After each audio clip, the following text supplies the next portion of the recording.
my lane fast, call it high speed. I've been working hard, yeah, I've been working nightly. If you think you'll win, nah, likely. I be taking shots, yeah, cold-blooded, icy. Watching numbers grow is what I call sightseeing. In the front row, run it up when they hype me. The following grows, they know how to ignite me. Call me CEO, I've been running right, see. And I ain't playing games, I create my own lane, making pleasure out of pain, turning losses into... What's up, Steeler fans?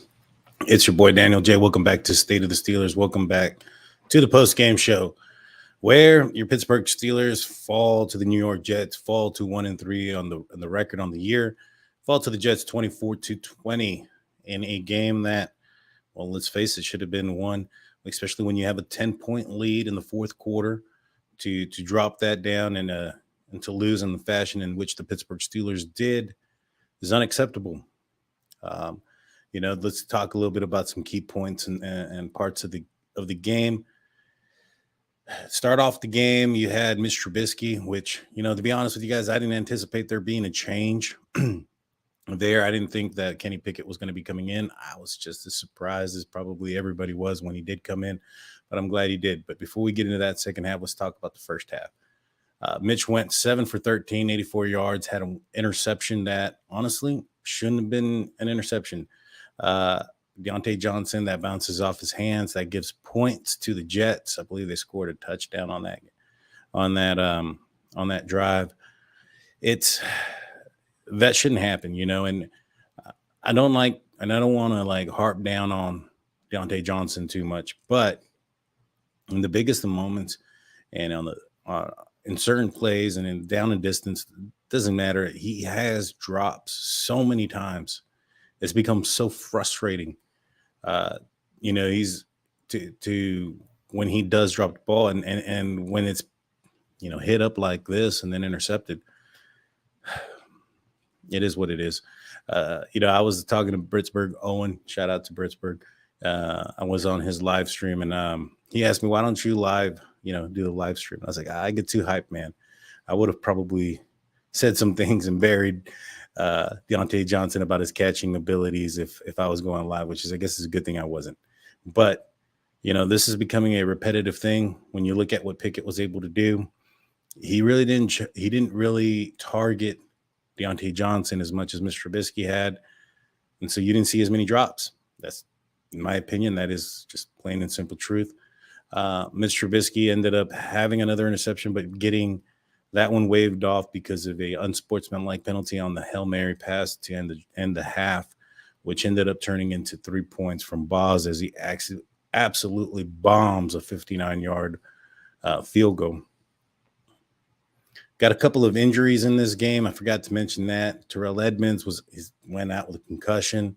Minka had a knee injury. He was able to return. Cam Sutton been dealing with a hamstring this entire week. He came back with but he was playing. Coach Tomlin mentioned that he was still dealing with a hamstring. And Hayward went down with an elbow and an ankle, I believe. And so overall, it was and JJ52 says it's a very disappointing game. To start off the first half, like I said before, Steelers go into halftime 10-6, and when they come back, Kenny Pickett's in. And I'll say this, his first pass was an interception. It probably wasn't the best decision, probably wasn't the best throw, but he said afterwards that Coach T came up to him at halftime, said he was going in. He really didn't, not making excuses or anything like that, but he didn't rep or take any reps with the first team throughout the week. In fact, the announcer said there was no indication that they thought that maybe perhaps Kenny Pickett was going to come into this game. It looked like it was going to be the Mitch show. And so with that being said, he's got some rust. He hasn't played a game in a month. That wasn't the best throw or the best decision at that moment. However, he showed that he's a very decisive thrower of the ball. He's a very accurate thrower of the ball. When you look at his stats, he was 10 for 13. No touchdowns, had 3 interceptions. 1 interception came off of a Hail Mary at the end of the game. The other 2, the first one was off of Chase Claypool, and the other one was off of Pat Freiermuth. A decision, in my opinion, shouldn't have been made. I think he should have thrown the ball out of bounds at that point. I think that, he came out after the game that he tried to put the ball in a position for only his receiver to catch it. And, he did. I mean, he put the ball in a position where his receiver could catch it. If Pat Freiermuth doesn't jump up and catch that ball or hit the ball up, I mean, that's going to be an incompletion. And so he jumped up. He ended up hitting the ball up, allowing the defender to come underneath of it and intercept the ball. When you look at the interceptions, I believe there was 4 of them today, 3 by Kenny Pickett, 1 by Mitch Trubisky. 3 of them were off of Pittsburgh Steelers receivers' hands. I believe it was behind the steel curtain, Dave Schofield, who was saying that earlier on their post-game show. That's concerning a little bit. When you get the ball in your hands, you need to catch it. You get paid a lot of money. You're a professional athlete, and I understand perhaps maybe the ball was a little bit high in Pat Freiermuth's situation, or it was tipped in Chase Claypool's situation slightly. But when it hits your hands as a receiver, you need to come down with that ball. So those interceptions, and that one was probably the most costly one of all of them. The one that bounced off of Pat Freiermuth's outreached hands. I'm not going to say it was an easy catch. I wouldn't even consider it much of a drop, as much as it was just a hard catch to do. And when the quarterback puts in a position where, it's either his player is going to catch it or not, that's usually going to be a difficult catch to make. It's going to be away from your body and very high. And, usually Pat comes down with those. It's unfortunate he didn't, but it is what it is. I think that the offense moved the ball well. I think that the offensive line was doing okay. They did let up quite a few pressures and sacks in this game. I think this is probably their worst performance of the regular season when it comes to the offensive line. What I did notice is that when Kenny Pickett was in there, although there was pressure in his face, he was still able to accurately throw the ball down the field and decisively. The pass to Pat Freiermuth to put them in position for his, I believe it was his second rushing touchdown, was absolutely remarkable. It was a franchise quarterback type throw, in my opinion. Now I'm not saying he's a franchise quarterback where he's going to be the next Ben Roethlisberger or anything like that. It's just been one game. But some of the plays that he made definitely showed a lot of flashes. He's got to take control of the turnover thing. The interceptions hurt in this game. But he's a rookie. He's going to make some rookie mistakes. And when it comes to, I get it. There's probably going to be a lot of people who are making what sounds like excuses for Kenny Pickett when they were, highlighting that on Mitch Trubisky. And the difference there is going to be the expectation. One of them's a rookie. One of them's a 6-year veteran. And so when it's this close and you're seeing the game like this, it's pretty obvious that the Pittsburgh Steelers had a spark and were able to move the ball down the field with Kenny Pickett. I think, like I said before, I think Mitch Trubisky was doing an okay job in the first half, but it was just a little bit more of it like blah. I mean, you look at his yards. He had 84 yards total throwing in the first half. He'll be safe with the ball, and perhaps maybe the Pittsburgh Steelers don't lose this game. No, I don't think that's true. I don't think that's true.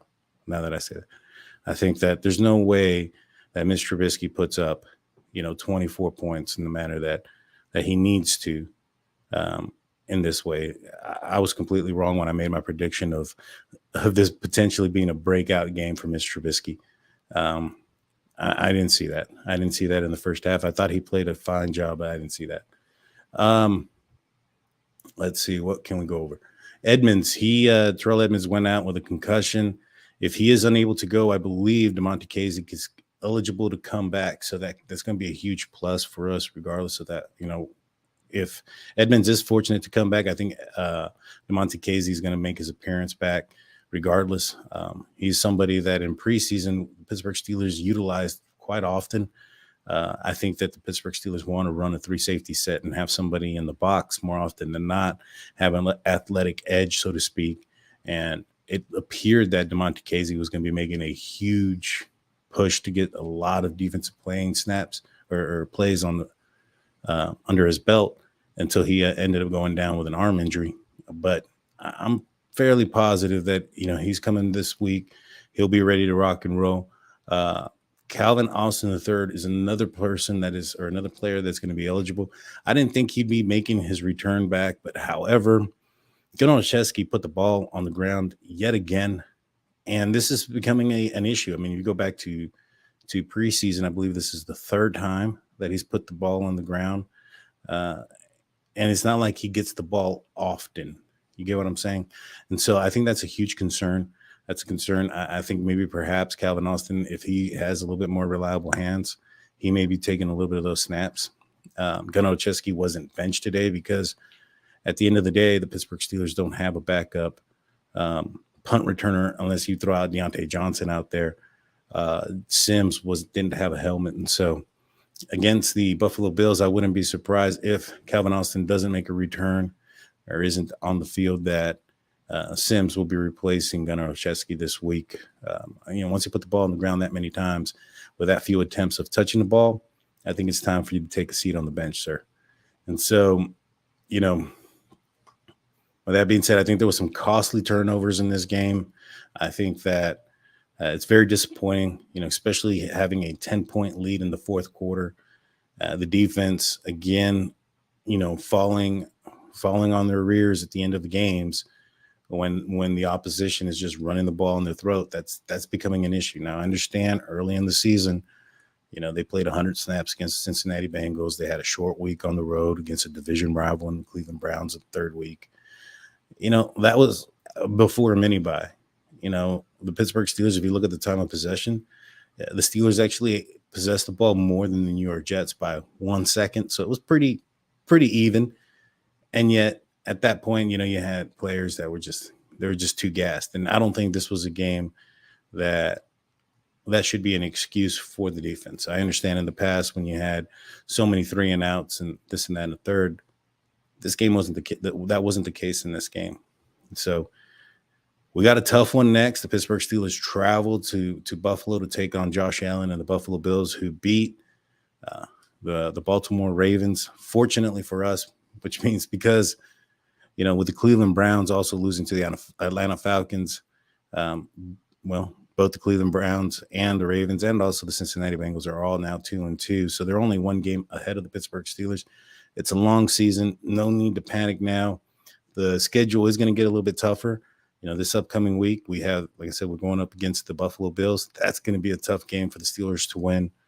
And that's probably going to be the first game that I choose the Steelers or predict the Steelers to lose this year, even with Kenny Pickett. It's going to be tough. I mean, he's a rookie quarterback at the end of the day. And the Buffalo Bills are a team that are favored to be the AFC representative in the Super Bowl. It's going to be a tough game. I suspect that the Buffalo Bills are going to be heavy favorites in this game, probably 2 scores, at least 10 to 13 points, if not more.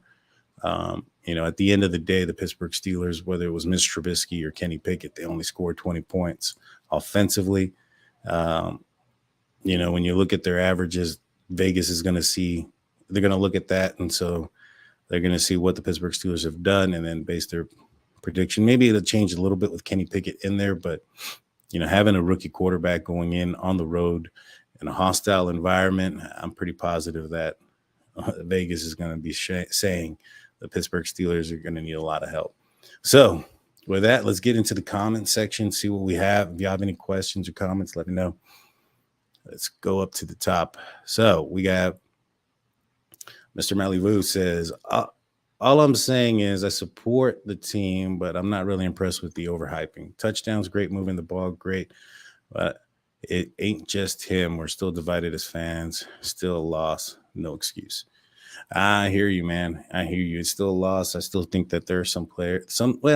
I don't know if there's the fans are still divided over this. I think that when you look at what Pickett was able to do, it looked better. I mean, the eye test, it looked better in my opinion. Now, I think that when you look at talent, as far as how far and fast, the quarterbacks can throw the ball, I don't think Pickett is the best on the team, but man, he's able to throw the ball accurately.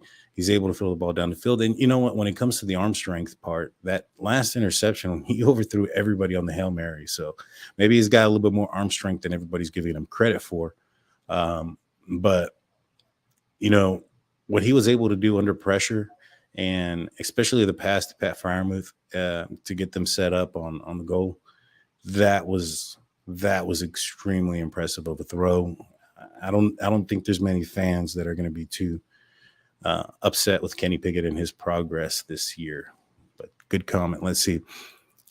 Sean Downey says, "Wasabi, Devil, how you doing?" All right. So for Pickett, if you be realistic, his status has zero to do with the expectations that people say of him, and he didn't make us win no more than Mitch.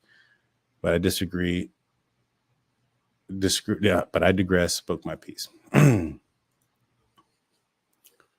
Maybe. I mean, I get what you're saying, you know, but I think it was more that Mitch didn't do much to lose the job, because I've been thinking about this, and actually already made a video for tomorrow's State of the Steelers huddle, and in that one I talked about the performance of Mitch Trubisky, and I felt like he didn't do enough. He didn't do a lot to lose the job, but at the end of the day, he wasn't winning the job. And with Kenny Pickett, I just felt that there was a spark all the way across the board, from the fans to the offense to even the defense at certain points. Now, at the end, the defense kind of fell on their rears when it came to the running game, but I felt that there was a spark. Well, it's the first half of a game that he's played. The offense wasn't set up for him. It's not built for him. It was built for Mitch Trubisky for this week. The game plan was based on what Mr. Trubisky likes and sees, not what Kenny likes and sees. And so this week going into Buffalo will be a better example of what Kenny Pickett really is. And, it's a mystery, but it's one that, hey, at the end of the day, Mr. Trubisky has been a 6-year veteran of the NFL, kind of know what he is. And this guy gives some hope. It's new, it's different, and from what we've seen in preseason and this so far in this game, at least, I felt that he handled the pressure a lot better than Mr. Trubisky, was able to throw the ball more accurately. Steelers fan says, "I was so happy." She was so happy. That's my wife, guys. She was so happy when Kenny Pickett came in. She's gotten really tired with Mitch over the past few games. The JJ52, how's it going? Disappointing. Yep. David Wright goes, "One thing we know is that Pickens is going to catch the ball." Man, that boy can catch like crazy. Man, like I don't know if y'all saw this during the broadcast, but they were talking about one of the best catches that he had, and it was at Georgia when he was in practice. But like, that's the kind of stuff that's been seen during training camp. That's stuff that's been seen during practice. And it's finally great to see some of that catching ability being displayed on an NFL stadium in an NFL game when it really counts. And yeah, I think that when you look at Pickett and you look at what Trubisky was doing, Trubisky was targeting a little bit more Deontay Johnson. It appeared, in my opinion, that Pickett was targeting Pickens and Pat Fryermuth a little bit more. And I like that. I like that a lot, because they were targeting the middle and targeting, a little bit further down the field, so to speak. And so those were things that Mitch Trubisky was struggling or not doing, period, throughout this year. And Kenny Pickett was able to come in and show, that, man, he's doing really good. And he was doing really well with those, with targeting the middle of the field, especially Pat Fryermuth. And I think Pat Fryermuth is also a guy that can take over games and control games as well. I know he had the ball bounced off his hands during the interceptions. However, I think that he's going to be a guy this year. There's a good chance that Pat Fryermuth is going to be a guy with Kenny Pickett as a quarterback. Let's see. Sean Downey goes, "I'm just enthusiastic about the energy level in our play once KP came into the game." I agree. I mean, everybody the stands, you can hear it from the broadcast. I'll be in Acrisure Stadium for the next home game against the Buccaneers, so I can't wait to be out there and be amongst the crowd and being able to have the Kenny chance without feeling like we're putting down our starting quarterback, because he is the starting quarterback. I know Mike Tomlin didn't announce it at the end of the game. However, I think it's kind of difficult for a team to put in a rookie and then to take him back out, during the same season or so quickly. I think it's KP8's time. I'm looking forward to it. Let's see what else we have. Kenny brought that big Pickett energy. Yeah, he sure did. Sean Allen goes, they certainly had more confidence in him to go for it on 4th and 1 and not a call they'd make for Mitch Trubisky. Dude, that was pretty risky. I'm not gonna lie. That was in our own end of the field there. But the way the athleticism that Kenny Pickett has and that the Pittsburgh Steelers know of him, because they really haven't showcased it too much out there. And so him coming in and able to do that, I thought that was a risky play, but it paid off. Big time paid off. But we have a guest to the show. 1/3, or I guess when you count me, it's 2/3 of the Unofficial Steelers podcast. Hines, how's it going? Daniel, how are you doing tonight, bro? Sorry, I'm a little late to the show here. I had got a little bit held up just a bit there, but I wanted to make sure that I was hopping on because I wanted to get on the channel with you tonight, bro. So we're doing all right. Sir. We'll talk about it, man. We'll talk about it. Yes, sir. Yes, sir. So a couple of questions for you, man. Yeah. Before we get back into the comment section. Yeah. What did you think about, well, let's start it off. Did you think that Mitch Trubisky did enough to lose his job at halftime? Like, did you think that Kenny Pickett was coming in at the second half? I definitely thought that it had to change. Now, I can't sit here and say that I knew 100% it was going to be a change, but I had a feeling I wanted to keep up with things going on with Twitter because I felt like it was a possibility. And it had to happen. It had to happen because what we were seeing is what we're going to see all year long. And now was the point in time where you're down going into half against a team like the Jets, and you're not getting anything once again on offense. Sure, Mitch made a couple nice throws, absolutely. But he again, not doing anything. It's fine. Like in every game, Mitch has made nice throws, but at the end of the day, that doesn't mean he should be starting. Any quarterback can make nice throws. Teddy Bridgewater can make nice throws. It doesn't matter. So I think everybody was at the point, we've seen enough, dude. This is Mitch. This is who he is. There needs to be a spark. There needs to be some life, shot into this team. And we saw that, dude. The stadium was going crazy. The fans were excited. The players, the offensive weapons, you saw that. You saw things come to life. You saw the defense, though the defense blew the game, really. But still, you saw them. You're seeing guys play with more heart, man. And that's what you saw. And that happens sometimes when you have your first-round rookie quarterback finally come in and guys are like, all right, man, let's go. Let's get this thing rolling. But to answer your question, I wasn't 100% sure he was going to come in. I had a feeling that, okay, Tomlin might finally grow some nuts here and actually make the move. But Mitch wasn't doing anything to keep him in or that he should stay in the game. There wasn't anything that Mitch was doing. Well, I mean, I'll disagree with you a little bit. I thought Mitch played fairly decent in the first half.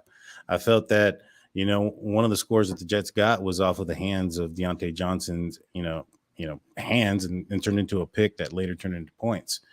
I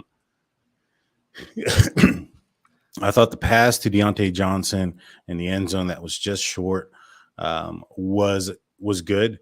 Now, I'll tell you what my first thoughts were when I saw Kenny Pickett come into the game. My first thoughts were, wow, Mike Florio was absolutely right. Mike Tomlin is the only guy in the building who wanted Mitch Trubisky. Yeah. And I think that the call came from the Roonies at halftime, put the kid in. Because the announcer said it, there was no sign or indication that Mitch Trubisky was going to be benched, that they weren't playing Kenny Pickett. They weren't giving him reps. They weren't doing any of those things. Kenny Pickett talked after the game, said, hey, he wasn't aware of anything. The coach told him, hey, we're starting you. You're going in. And he went in. I think there was a call. What do you think? Do you think that that's something that may have happened, or you think Tomlin got tired of seeing Mitch? It's possible. I think Tomlin wanted to milk Mitch as much as he could for whatever reason. I'm not sure.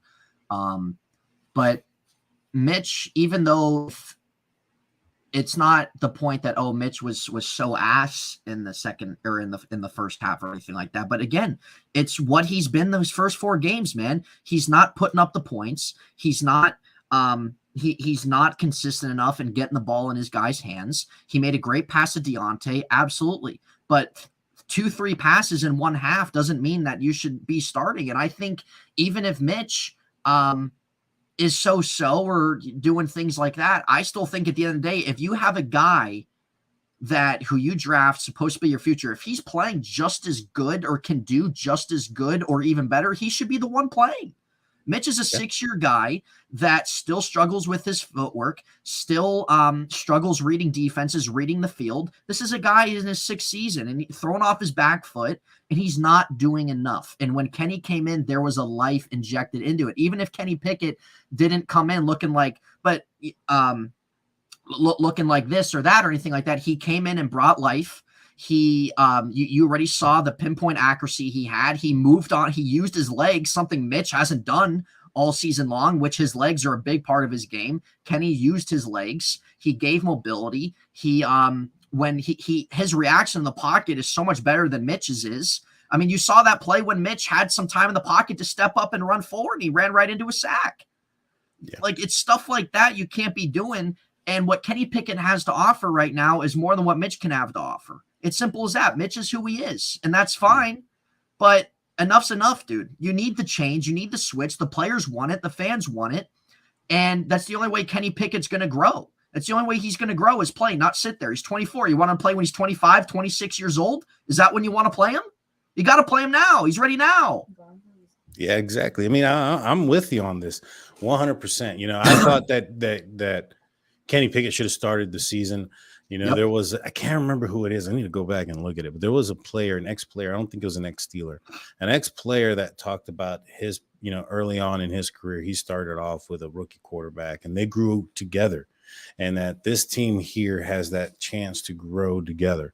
And, you know, you have young receivers on the outside. You have a young running back, a tight end. Like all these guys are either rookies or when you're out, you know, outside of Claypool and Deontay. And, you know, that's a young team to grow together. I liked what I saw. I thought it was good. And I thought that if Kenny Pickett, you know, was in there the whole game, perhaps it's a different outcome. I mean, I don't know. 3 interceptions came off Steelers receivers' hands first. That's a problem. That's a problem. That can't be happening. Regardless of how bad the decision or whatever was. You know, the ball touches your hand as a receiver in the NFL. You need to catch it. Now, Terrell Edmonds went down in the first half. Not the first half. He went down with a concussion. You know, the defense really seemed to struggle after that.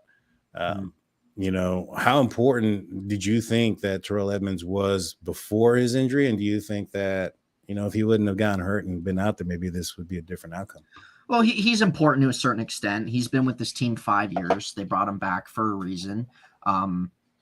Minka loves playing next to him. I think they feed off each other pretty well. Now, Terrell Edmonds isn't this stud safety, but I think for the most part, he's gotten better as each year's gone on. And he's someone back there that, sure, at the end of the day, he's a replaceable player, but also at the end of the day, he's not a scrub by any means. I don't think that him getting injured should have made them lose this game, though.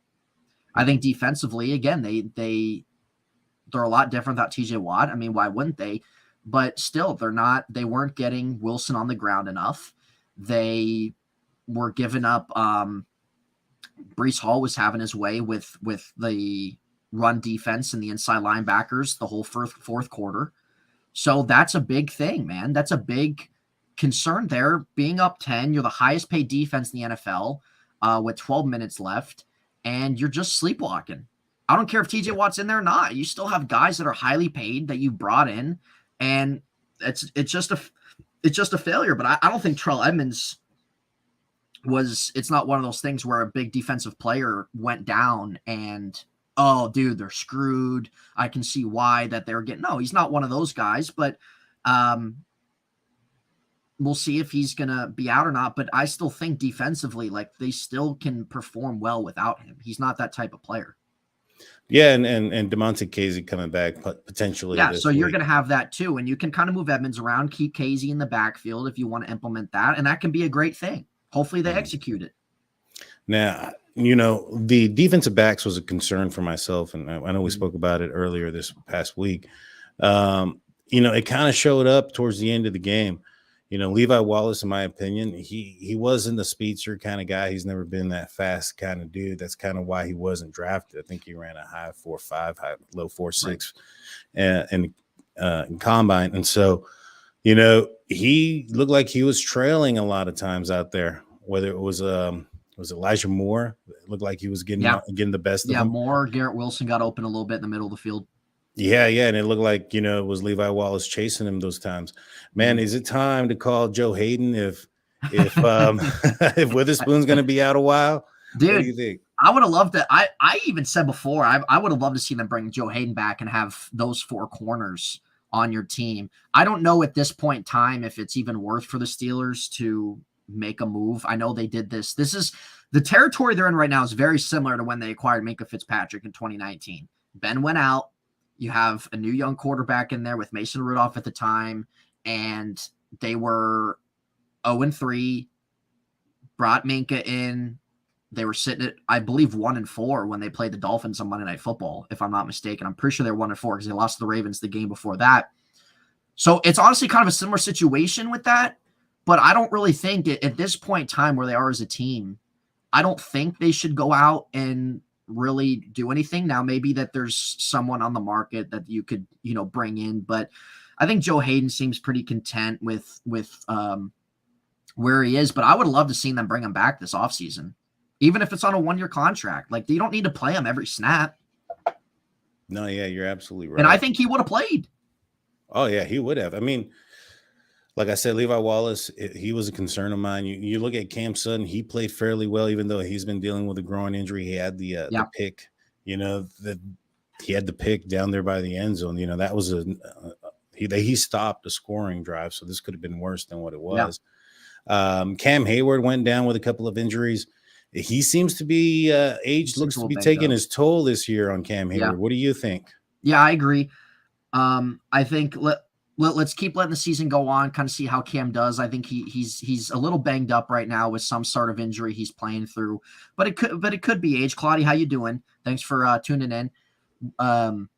Age could be. He's 33 right now, I think. So when it comes to defensive linemen, you kind of start pushing that. But Cam's gotten better with age. I think really once Cam started hitting that 28-year-old mark, that's really when he started to kind of take off as a really set a name for himself in the league.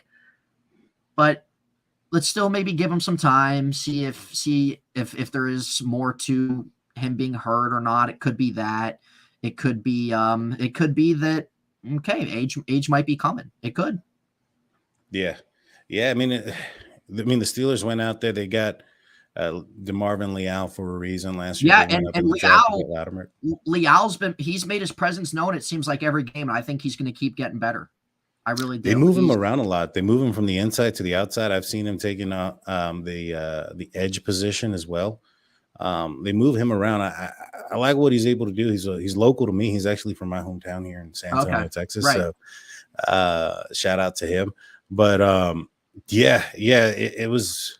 So I have a question then. Who do you fault for the defense's struggles in the fourth quarter, especially this past one where the Jets just pretty much ran the ball? Is that a player personnel, or is that a coaching not putting the right people there? There's a lot of heat on Matt Canada for not doing things right on the opposite side.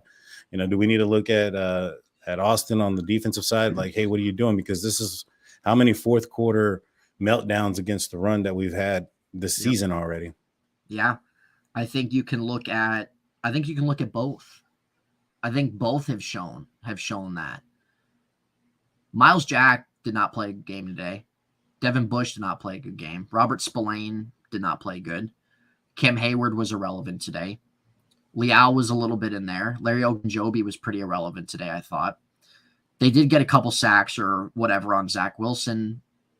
It could be a mix of everything, but I think some of it's like just mental too for certain players, because if you don't have that fire, that edge to you, like that plays, and that's how I feel like with Devin Bush. I feel like he just doesn't have that, dude. He just seems like a guy that's content with getting paid, content with just being in the NFL, and he hasn't done anything so far this year. So I think when you have a mixture of maybe both those things, and you have a guy, Malik Reed, who's been irrelevant since TJ Watt got hurt. TJ Watt obviously takes a lot of eyes on him and helps open up things for other players. But they can't just let meltdowns like that happen. And the fact that we've seen that time and time again last year, the year before that, we're seeing that a little bit this year. You need to sit down and figure out what is it that we're doing wrong. And it's not that they don't do that. They obviously do. But clearly whatever it is you're doing, you're trying to adjust to, isn't working. And maybe you take a page out of what maybe some other defense is doing. Maybe maybe it is something with the coaching. Maybe it is Terrell Austin. But I think also behind Miles Jack, I think the inside linebacker group sucks. Why not give Mark Robinson an opportunity? No, I agree. I mean, well, I think Devin Bush has done decent. He's not been noticeable. He hasn't been burnt, in my opinion. I think he's done better this similar to the offense up to this point, the offensive line. He was a guy that I was super concerned about in the preseason. I think he's done better in the regular season, but it's not an elite level inside top 10 draft pick, middle linebacker play that he's doing. Yeah. He was great his rookie year, man. He really was. Yeah, no, he was. And the other concern, like you mentioned, is the outside linebacker position. I mean, Alex Highsmith had a game today. He was constantly in the backfield. But, one of the things that concerns me is he gets hurt a lot. I think it's in every game. He does. He's limping off to the sideline for a drive or so. And he comes back and he makes his way back on, but he does get hurt a lot.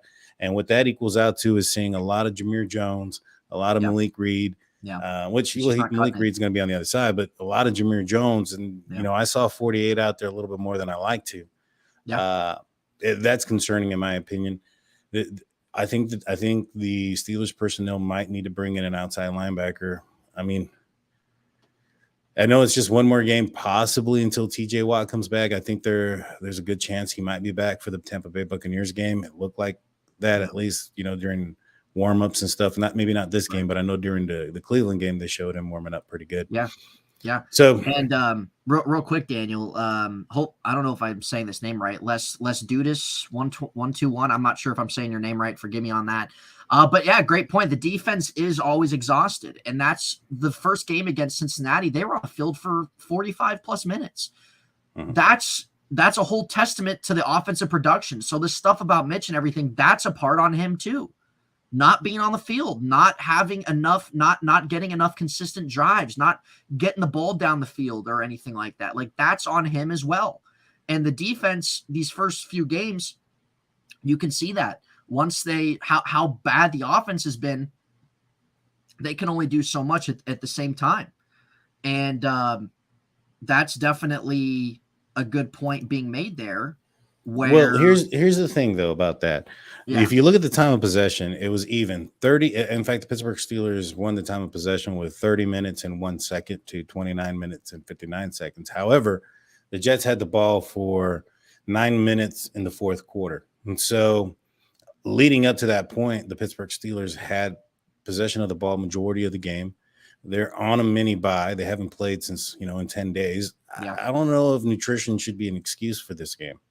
No, and I'm not making that excuse for this game. I'm saying as what we've seen this year with the defense in terms of giving up extra yards or starting to collapse a little bit. It's really a testament to the lack of offense that's been on the field, and you're going to have that regardless of how bad, how so your offense is. If they're not staying on the field enough, and the defense you've relied on the Bengals game, New England, and Cleveland. You've been asking the defense to make turnovers, make plays, get sacks, blah blah blah blah blah. Your defense isn't going to do that every game. You can't ask them to do that every game.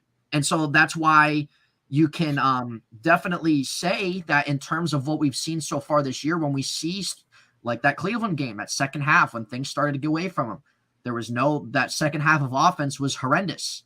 Might be the worst set of offense we're going to see all season. And the defense started giving it up. And it's simple because they're not getting any rest. They're not regrouping. They're not being able to sit down and look at things from previous drives that they can implement into when they're getting back on the field, et cetera, et cetera. And that's a testament to the Steelers offense, those first 3 games. For sure. For sure. So Claude Bishop asks me, and we'll ask yourself as well, is if we can grade Mr. Trubisky's first half play. So when I looked at Mr. Trubisky's first half, and we'll go over some of the stats real quick. He was 7 for 13 for 84 yards, 0 touchdowns, 1 interception. I thought he played, going into that. I'll be honest. I was surprised to see Kenny Pickett come out in the second half. I didn't think that Mitch played himself out of the starting position in the first half. I thought the pass to Deontay Johnson was nice. I felt that there was a pass early on to George Pickens that kind of stayed in the air a long time. He was wide open. It was one of the first drives, I think, if not the first drive. I think it was a play action pass. He just chucked it up there down the field, and Pickens was wide open. He had to slow down and allowed the defensive back to catch up and block the ball. So with that being said, I would have probably gave him like maybe a C+, B-, somewhere around there for his performance in the first half. Results matter. 84 yards. That's pretty much on par with what he's been doing as far as the being mediocre. There's nothing special there. The interception wasn't his fault. So I don't throw that on him. But I gave him like maybe a B-. What was your grade on Mr. Trubisky? Real quick, funny comment from Claude over here. Good news, we're only one game out of first place. That's very true. That's true. So keep that perspective, guys. This loss absolutely sucks, and we'll talk a little bit more about it. But for Mitch, I mean that's a fair grading perspective and everything happened on that. I would say kind of like a just so like it's he made some nice throws, and again like his pocket. I give it a C- to me.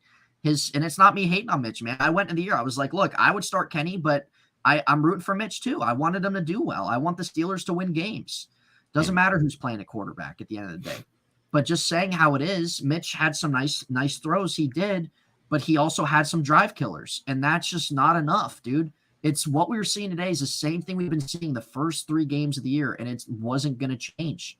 And it's like we need that change, and Kenny can give you some of that. At least right now he can give you some of that until he keeps growing more and gets his feet wet and gets into his own thing and gets his career going. But I say like a C-. Mitch just, again, it just wasn't doing enough, bro. And you can't have that. Even like it's great. Like the pass at Johnson was great. He threw the ball down the field to Pickens. He got Freiermuth a couple first downs early on there in their drive and stuff like that. But again, taking sacks and not having pocket awareness that's killing drives. Not using his mobility when he's capable of doing that. And it's frustrating to watch. It was at that point where, not at the point for me, but it got to the point in the game where it's like, dude, if this is how we're going to continue to go this game, we might not even score 10 points. We might not score 9 because that was just the way it is. So I say a C-. And that's what I said. And everybody in the chat, I said this on my channel, but really before this season started, I said with Mitch starting, I think Kenny was going to start at some point. But it could have been a thing where Mitch wasn't even playing bad necessarily, but the Steelers needed more. And that's what it seems like it's been. It's not that I don't think Mitch has been an F player necessarily these first few games. He's made some throws. He's he's his serviceable self, a high-end backup, a low-end starter, whatever you want to call it. But he's not giving enough. He's not doing enough. He's not getting the ball in these playmakers' hands nearly as much as he needs to. And something had to happen. Exactly. I mean, I feel that it's obvious at this point that absolutely. Yeah, it's obvious at this point that Mitch Trubisky is not that next level quarterback. It's not so obvious that Kenny Pickett isn't. At this point, let's find out if he is. And so Lou Dutrich was actually at the game. He said that the crowd went wild when Kenny came out. Lou, just asking you, like, I mean, was there a lot of Kenny chants in the first half? Because did you hear it on the broadcast there, Nathan? The Kenny chants? I heard a couple, like maybe once or twice. I remember I believe it was when they went their first drive, when they had a couple things going, and then they had a punt and stuff like that. There were a couple drives where there were boos. There were. I think that there was one big Kenny chant chant, and it was not quite at halftime. I think it might have been the drive or two before halftime started. But once he went in the game, man, I mean, being there is one thing. Hearing it through the TV is another, because you could really hear it well through the TV, like just the reaction and the chants and stuff like that. But I'm sure it was very thunderous in that stadium. And I was actually going to go to this Jets game, but I was like, dude, I don't want to spend this money on going and watching Trubisky in this offense. I'm sorry. I don't want to do that. But it would have been fun to go, but they still lost. But this goes back, guys, to my point that I've said with Daniel here. I've said it on when I've been on his show. I've said it on my shows. These first 4 games were so crucial. They really, really were. This was the easiest part of your schedule, and you failed to capitalize on it. And now you have a 4-game stretch. That's your toughest part of the schedule. And I think two things can happen here. We can either sit here as we are at 1-3 and lose every single game going to the bye week and be 1-7, or with them starting Kenny Pickett now and that era kicking off, which is exciting regardless. The Steelers, it could be something where, okay, you're going to get TJ Watt back soon. And it could be, we could base off, because we were basing them when we're looking at that tough stretch of games, these next 4, Buffalo, Tampa, Miami, Philly. We were basing everything off what we were seeing with the offense with Mitch, right? Now with this offense with Kenny, we saw that spark. We saw that life. We saw George Pickens much more involved, that beautiful pass down the middle to Freiermuth. We're going to see more of that. So if you want to also look at it on the other hand, who's to say that they can't win a couple of those games? Because what if your offense starts to get the change it needed a little bit with Kenny in there, and you start to see more productivity. You start to see he's putting the ball where it needs to be, and who knows, you can pull out a couple of those wins. So I think it's a little bit of a different perspective, a different dynamic now with where the offense can be with Pickett than where it was with Trubisky, if that makes sense to you guys. For sure. Steelers Girl says that she thinks that this loss was on the defense. They were up by 10 points. That's absolutely true. They were up by 10 points. However, that interception didn't help, at the end of the game. Not the Hail Mary, the one that bounced off Pat Freiermuth's hand. That put the Jets in position to go down and score. And so it's a team game. It's a team loss, in my opinion. Yeah. Claude Bishop asked, how do you guys feel about replacing Gunnar for Sims? I talked about this earlier. I think that the reason why Gunnar Olszewski was still returning punts after that fumble is because outside of Deontay Johnson, the Steelers don't have a punt returner on that had a helmet. Sims didn't have a helmet today. Is Sims on the practice squad? No, he's on the 53. He just doesn't have a helmet. He's just been not given a helmet. So he's inactive every week. Okay. Yeah. Dude, at this point, why not, man? You're 1-3. Why not? Gunnar isn't giving you anything on offense. He isn't giving you anything in the return game. I think there's times he loses them yards based off how he approaches his punt returns and stuff like that. Why not? I mean, seriously, Steven Sims, why not get him in there a little bit more? Or even when Calvin Austin comes back. Calvin Austin's supposed to be back this week, isn't he?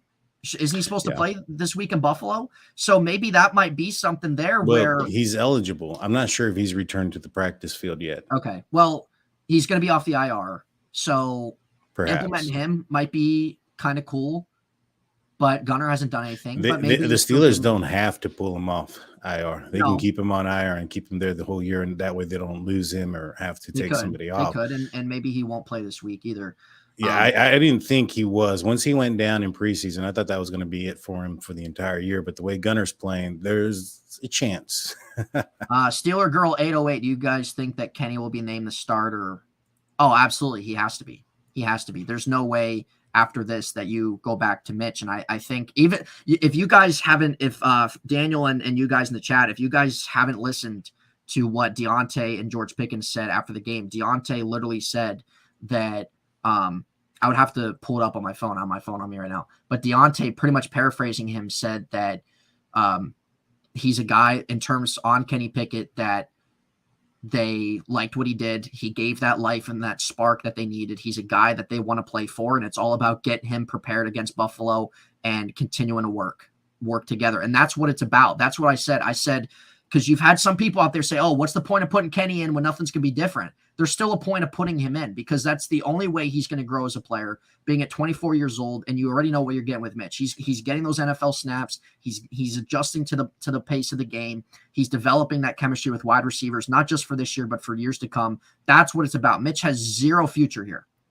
So, and George Pickens said something similar as well. So I'm pretty sure I don't see why that Tomlin, even if he doesn't say who's starting, and maybe it might be a little thing to, for Buffalo's preparation or something like that, maybe why he might not say anything, but 100%, it's got to be Kenny Pickett, 100%. For sure. And one thing that I also noticed was, especially early on, that the play calls were a little bit different with Kenny Pickett. There was a lot more running. There was a lot more emphasis on the run with Kenny Pickett as a quarterback. And I think that helped him out a lot more versus, running what Mitch Trubisky was running. Yeah. But with that being said, we're getting a little bit long in the tooth. Let's do some final thoughts and then let everybody know where they can find you at, Nathan. Yeah. So really final thoughts about it is that people with Kenny Pickett, people are so accustomed to Big Ben these last 18 years, and it's a transition period, folks. It's a transition period. This goes with every rookie quarterback. You got to give them time. You got to give them patience. I know that there's always every year, there's a standard, there's expectations for the Steelers. That's how they are as a team. That's how they operate. And that's great. And that's what makes it special to be a Steeler fan, because you have things to look forward to every single year. They want to compete. Their mindset's to win. They never want to rebuild or tear crap down. And that's a great thing, I think. They always do they do a great job at drafting guys, developing guys. They do. But it's one of those times where they have to kind of go through the transition coming off from their Hall of Fame quarterback they don't have anymore. That's the reality of how it is. And every team goes through that. And sometimes players produce quicker than others. Josh Allen was awful his first 2 seasons, and now he's arguably the best quarterback in the league. So you got to give Kenny Pickett time. He's going to make rookie mistakes. He's going to have his stumbles. He's going to have his great moments the rest of this year. But that's the only way he's going to grow as a player. And there's no reason to, after this game, people to be mad at him or anything. He gave them what they needed. He scored them 2 touchdowns that Mitch probably wouldn't have scored them, even though that 1 touchdown was off the Minka interception. But still, how many times have we seen Mitch at the 4-yard line and we end up settling for a field goal? So that's really the perspective you have to have. They're 1-3. This win was they needed to win this game 100%. But still, being at 1-3, it's a big part of the season. It's about Pickett's growth. It's about growth of different guys. I still think that though this is going to be a tough 4-game stretch, I still think that they can be competitive. Really, in all their games they've lost, have been competitive. They've been right there in terms of the final score and stuff like that. 3 points, 6 points, whatever it is. And, Kelsey, absolutely. My girlfriend, she makes a great point there that Kenny should have started today, and she thinks they would have won. By a touchdown. Yeah. So I think a lot of people can agree with that and kind of view it that way too. But it's about patience with Kenny. It's exciting that the Pickett era is starting, and it needed to start, and now it is. And so it's about being patient. It's all about his growth, these young wide receivers' growth.